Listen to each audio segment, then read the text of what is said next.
बिस्मिल्लाहिर्रहमानिर्रहीम।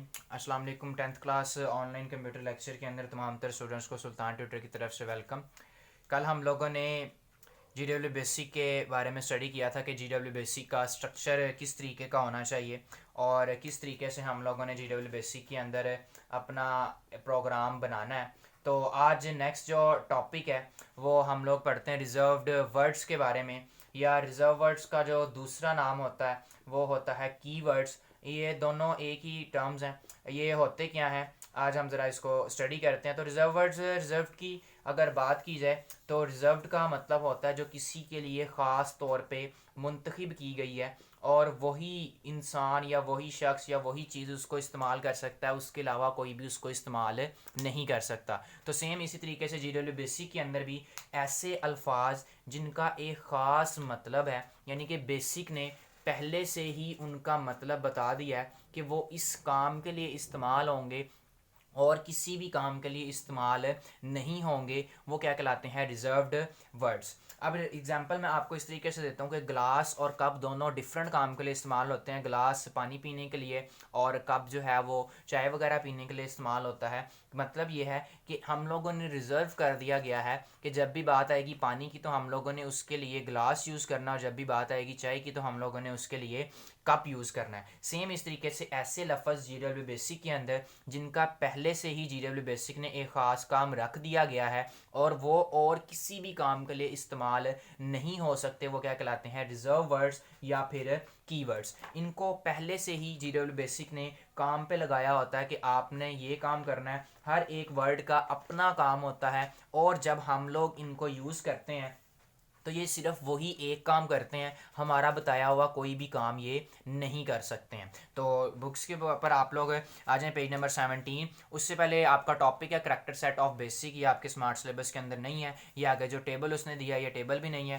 Reserve words को मैं रीड कर रहा हूँ। रिजर्व वर्ड्स और key words are the words which have predefined meaning in BASIC. These have predefined uses and can not be use for redefining for any other purposes in BASIC program. यहाँ तक आप लोगों ने इसका निशान लगाना है। उसके बाद आप लोगों ने लाइन अंडरलाइन करनी है, keywords can not be used as variables names. अब ये होता क्या, ये आगे जाके हम लोग पढ़ते हैं। Some of the keywords of BASIC are if, else, then, while, etcetera. ये आपके पास एग्जांपल्स उसके अंदर लास्ट में दी हुई हैं कि कौन कौन से वर्ड हैं जो रिजर्व वर्ड्स हैं जिनको हम लोग और किसी भी काम के लिए यूज़ नहीं कर सकते।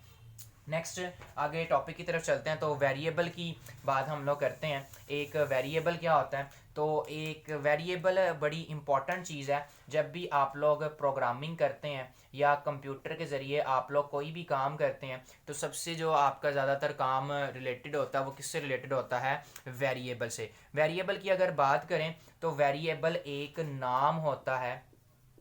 किस चीज़ का नाम होता है, उस डेटा का जो आपने कंप्यूटर में स्टोर किया है या फिर उस रिज़ल्ट का जो आप लोगों ने उस डेटा से बनाया है, उसको हम लोग क्या कहते हैं, वेरिएबल। जैसे कि हम सबका एक ख़ास नाम है और वो नाम हमारी पहचान है, उसी नाम के ज़रिए, उसी हमारी पहचान के ज़रिए हम लोग पहचाने जाते हैं। कोई भी चीज़ है, हर चीज़ का एक ख़ास नाम है और उसी नाम के ज़रिए, उस पहचान के ज़रिए वो चीज़ पहचानी जाती है और उसी के ज़रिए उसको बुलाया जाता है या उसी के ज़रिए से उससे काम लिया जाता है। सेम इस तरीके से कंप्यूटर की मेमोरी के अंदर जो चीज़ नाम रखती है डाटा का या रिज़ल्ट का या मुख्तलिफ़ चीज़ों को अपने कंप्यूटर की मेमोरी के अंदर स्टोर करती है किसी एक ख़ास नाम के साथ, उसको हम लोग कहते हैं वेरिएबल्स। तो वेरिएबल को थोड़ा ज़रा समझ लेते हैं। अब कंप्यूटर के अंदर एक लीनियर मेमोरी होती है, उस मेमोरी के छोटे छोटे बॉक्सेस बने होते हैं, बिट्स और बाइट्स की सूरत में हमारे पास ये मेमोरी होती है। अब हर एक मेमोरी का जो इंडिविजुअल पार्ट होता है, ये जो सेपरेट एक बॉक्स है, इसको कहा जाता है सेल। सेल के अलावा इसको हम लोग दूसरा नाम देते हैं, वो इंडेक्स का भी हम लोग नाम यूज़ कर सकते हैं इसके लिए। इसके अलावा लोकेशन का नाम भी हम लोग इसके लिए यूज़ कर सकते हैं। तो बात आती है वेरिएबल की। तो वेरिएबल के बारे में उसने आपको यहाँ पे एक वर्ड यूज़ किया है, नेम्ड मेमोरी लोकेशन। तो किसी भी मेमोरी लोकेशन का एक ख़ास नाम रख देना और उस मेमोरी के अंदर कोई एक ख़ास वैल्यू स्टोर कर देना, कोई एक ख़ास चीज़ उसके अंदर रख देना, वो क्या कहलाता है, वेरिएबल कहलाता है। एग्जाम्पल के तौर पे मैं आपके सामने एक चीज़ लिखी, a=10 और b=5। अब जब बात करते हैं मेमोरी की, तो मेमोरी के अंदर खुद से एक ब्लॉक कहीं पे बन जाएगा। वो कैसे बनेगा हम लोगों ने उसको स्टडी नहीं करना है। एक ब्लॉक बना, उस ब्लॉक का नाम ए रख दिया गया और उस ए के अंदर जो वैल्यू स्टोर हो गई वो 10 स्टोर हो गई। तो एक मेमोरी लोकेशन का जो नाम होता है, जिस नाम के अंदर डाटा या फिर उस डाटा का रिजल्ट स्टोर होता है, उसको हम लोग क्या कहते हैं, वेरिएबल कहते हैं। तो वेरिएबल किसी भी डाटा को स्टोर करने के लिए या उनके रिजल्ट्स को स्टोर करने के लिए हम लोग जीरो बेसिक के अंदर यूज़ करते हैं। सेम जिस तरीके से हम लोगों ने स्ट्रक्चर पढ़ा था, वैसे ही हमारे पास कुछ रूल्स होते हैं वेरिएबल के कि हम लोगों ने उसके मुताबिक वेरिएबल का नाम रखना होता है। अगर हम लोग वो फॉलो नहीं करेंगे तो हमारा वेरिएबल सही तरीके से क्रिएट नहीं हो सकता। तो रूल्स की तरफ चलते हैं हम लोग कि वो क्या असूल्स हैं। तो असूलों को हम लोग स्टडी करते हैं। सबसे पहली बात तो ये है कि एक जो वेरिएबल है वो 40 करैक्टर से ज़्यादा बड़ा नहीं होना चाहिए। इससे ज़्यादा बड़ा वेरिएबल होगा तो वो वेरिएबल कभी भी नहीं रखा जाएगा। एग्जाम्पल के तौर पे VAR, ये टोटल 3 करैक्टर्स हैं, 1 2 और 3। इस तरीके के टोटल आप लोगों ने 40 करैक्टर से ज़्यादा नाम नहीं रखना। बेसिकली हम लोग 5 से 6 पे मैक्सिमम जाते हैं, हम लोग तो 10 से 12 करैक्टर्स का नाम होता है, 40 करैक्टर का होता ही नहीं है।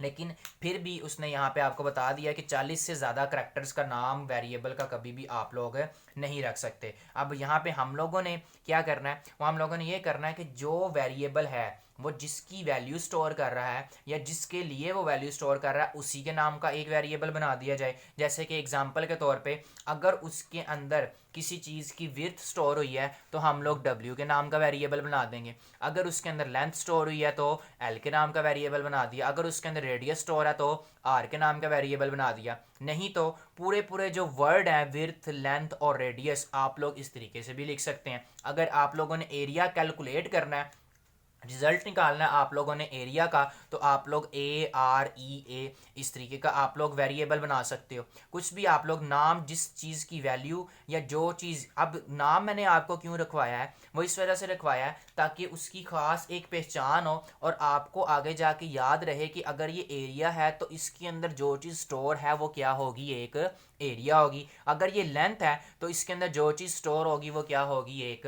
लेंथ होगी। तो ये आपके पास वेरिएबल रखने का रूल था। नेक्स्ट आगे चलते हैं। तो एक वेरिएबल के अंदर हम लोग अल्फ़ाबेट्स भी यूज़ कर सकते हैं, इसके अलावा नंबर्स भी यूज़ कर सकते हैं, इसके अलावा स्पेशल सिंबल्स जो होते हैं वो भी हम लोग इसके अंदर यूज़ कर सकते हैं। लेकिन शर्त क्या है कि फर्स्ट करैक्टर जो है हमेशा एक क्या होना चाहिए, एक अल्फ़ाबेट होना चाहिए। वो कभी भी एक नंबर या एक सिंबल नहीं होना चाहिए। एग्जाम्पल अगर मैं आपको दे देता हूँ तो वो एग्जाम्पल इस तरीके से देख लें, A1। अब ए जो है वो एक अल्फ़ाबेट है और 1 जो है वो एक नंबर है। 1 हमेशा बाद में आना चाहिए। अगर मैंने 1A लिख दिया तो ये वेरिएबल का नाम कभी भी नहीं हो सकता। वेरिएबल का नाम जो भी होगा वो स्टार्ट किससे होगा, एक अल्फ़ाबेट से स्टार्ट होगा, वो कभी भी एक नंबर से स्टार्ट नहीं होगा। सेकंड पॉइंट जो है वो अल्फ़ाबेट, नंबर और सिंबल्स होना चाहिए। तो इसकी मैं आपको एक एग्जांपल दे देता हूँ, जैसे कि A1 और आगे हैश लिख दिया। अब इसके अंदर आप लोग देखें तो आपके पास अल्फ़ाबेट भी यूज़ हो गया, नंबर भी यूज़ हो गया और जो स्पेशल सिंबल है वो भी आपने यूज़ यहाँ पे कर लिया। ये आप लोग इस तरीके से वेरिएबल का नाम लिख सकते हैं। नेक्स्ट आगे चलते हैं।